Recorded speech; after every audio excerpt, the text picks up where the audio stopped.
ज्येष्ठ नेते शरद पवार आणि उपमुख्यमंत्री अजितदादा पवार यांच्या वसंतदादा शुगर इन्स्टिट्यूटमधील बैठकीनं राष्ट्रवादीच्या एकीकरणाच्या चर्चेला पुन्हा उधाण आलंय। 2 दिवसापूर्वी आमदार रोहित पवार यांनी सर्वच कुटुंबियांनी एकत्र यायला हवं अशी अपेक्षा व्यक्त केली होती। तर नातेसंबंध माझ्यासाठी महत्त्वाचे आहेत, शेवटी पांडुरंगाची इच्छा, असं सूचक विधान राष्ट्रवादी काँग्रेस शरद पवार गटाच्या नेत्या सुप्रिया सुळे यांनी व्यक्त केलं। या पार्श्वभूमीवर VSI मधील बैठकीत पवार काका पुतण्यामध्ये गोडवा निर्माण झाल्याचं दिसलं। एकीकडे ठाकरे बंधू एकत्र येणार असल्याच्या चर्चा सुरू असतानाच पवार कुटुंबियामध्ये सुद्धा साखर पेरणी सुरू असल्याची चर्चा आहे। नजीकच्या काळात महाराष्ट्राची समीकरणं पुन्हा यामुळे बदलण्याची चिन्ह आहेत। पवार काका पुतण्यामध्ये नेमकं चाललंय काय याचा आढावा घेऊया आजच्या या व्हिडिओमधून। नमस्कार, मी नितीन शिंदे बोल बिंदासमध्ये आपल्या सगळ्यांचं स्वागत करतो। सध्या महाराष्ट्रात मनसे व शिवसेना उद्धव बाळासाहेब ठाकरे पक्षाच्या एकत्रीकरणाची जोरदार हवा आहे। राज यांनी दिलेल्या टाळीला उद्धव ठाकरे यांनी प्रतिसाद दिल्यानं ठाकरे बंधू मुंबई महापालिका निवडणुकीत एकत्र येऊ शकतात असं मानलं जात आहे। अशातच शरद पवार आणि अजित पवार यांच्या भेटीनंतर पवार ब्रँड सुद्धा एक होणार असल्याच्या शक्यता वर्तवल्या जात आहेत। तसं पाहिलं तर शरद पवार आणि अजितदादा पवार यापूर्वी सुद्धा वेगवेगळ्या बैठकीमध्ये एकत्र होते। अगदी फुटीनंतर VSI मधील बैठकीमध्ये सुद्धा त्यांच्या भेटी झाल्या, परंतु सोमवारची बैठक ही काहीशी वेगळी असल्याचं मानलं जातं। या बैठकीत दोन्ही नेते जवळपास 2.5 तास एकत्र असल्याचं सांगण्यात आलं।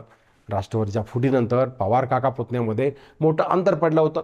लोकसभा निवडणुकीत बारामतीतून सुप्रिया सुळे यांच्याकडून सुनेत्रा पवार यांचा पराभव झाला, तर विधानसभा निवडणुकीत अजितदादा पवार यांच्यापुढं शरद पवार गटाच्या युगेंद्र पवार यांची मात्रा अजिबात चालली नाही। तेव्हापासून दोन्ही राष्ट्रवादीकडून वास्तववादी भूमिका घेण्यात आल्याचं दिसलं। इतकंच नाही तर दोन्ही राष्ट्रवादीचे नेते परस्परांच्यावरील आरोप टीका टाळत असल्याचं सध्या पाहायला मिळत आहे। शरद पवार आणि अजितदादा पुन्हा एकत्र येऊ लागल्यानं दोन्हीकडची टीकेची धार जवळजवळ संपल्यात जमाय। अजितदादांचे सुपुत्र जय पवार यांच्या साखरपुड्याच्या निमित्ताने पवार काका पुतण्यांच्या नात्यामध्ये पुन्हा गोडी निर्माण झाली। आता वसंतदादा शुगर इन्स्टिट्यूटमधील बैठकीच्या निमित्ताने हा गोडवा आणखीनच वाढताना दिसतोय। लोकसभेत शरद पवार गटाला यश मिळालं तर विधानसभेत अजितदादा गटाला असं असलं तरी दोन्ही पक्ष हे परस्परांना पूरक असल्याचं वेळोवेळी दिसून आलं। हे पाहता राष्ट्रवादीने एकत्र येणं ही उद्याची गरज असल्याचं अनेक राजकीय विश्लेषकांना वाटतं। खरं तर अजितदादांच्या राष्ट्रवादीनं कोणत्याही एकीकरणाची शक्यता फेटाळली। पवार संस्थेचे अध्यक्ष आहेत तर मी ट्रस्टी आहे, त्यामुळे बैठकीला एकत्र यावं लागतं असं अजितदादांनी म्हटलंय। तथापि कुटुंब एकत्र येणं ही महाराष्ट्राची परंपरा असल्याचंही त्यांनी स्पष्ट केलंय। दुसरीकडे ठाकरे सेनेचे संजय राऊत यांनी ते एकत्र आलेतच असा दावा केलाय, तर छगन भुजबळ यांनी सगळीच कुटुंब एकत्र आली तर बरं होईल अशी प्रतिक्रिया सुद्धा दिली। त्यामुळे एकूणच सेना व मनसेप्रमाणे दोन्ही राष्ट्रवादीमध्येही सकारात्मक वातावरण तयार झाल्याचं मानलं जातं। मागच्या 6 दशकांपासून शरद पवार हे राजकारणात आहेत, पण पवारांचं राजकारण अजूनही कोणाला समजलेलं नाही। पवार काय बोलतील आणि प्रत्यक्षात काय करतील हे सांगता येत नाही। त्यामुळे पहाटेच्या शपथविधीनंतर हा पवारांचाच गेम प्लॅन असल्याच्या चर्चा रंगल्या होत्या। अगदी राष्ट्रवादीत फूट पडल्यानंतरही पवार यांचीच खेळी असल्याचं म्हटलं गेलं। मागच्या काही दिवसांमधली दोन्ही राष्ट्रवादीमधली परस्पर विधानं, अजितदादा व शरद पवार यांच्या बैठकांच्या सपाट्यामुळं अनेकांच्या मनात शंकेची पाल पुन्हा चुकचुकू लागली।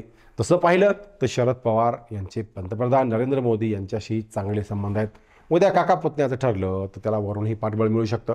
शरद पवारांकडे 8 खासदारांची ताकद असल्यानं त्या बळावर मोदींच्या केंद्रातल्या सरकारला आणखी बळकटी मिळू शकते।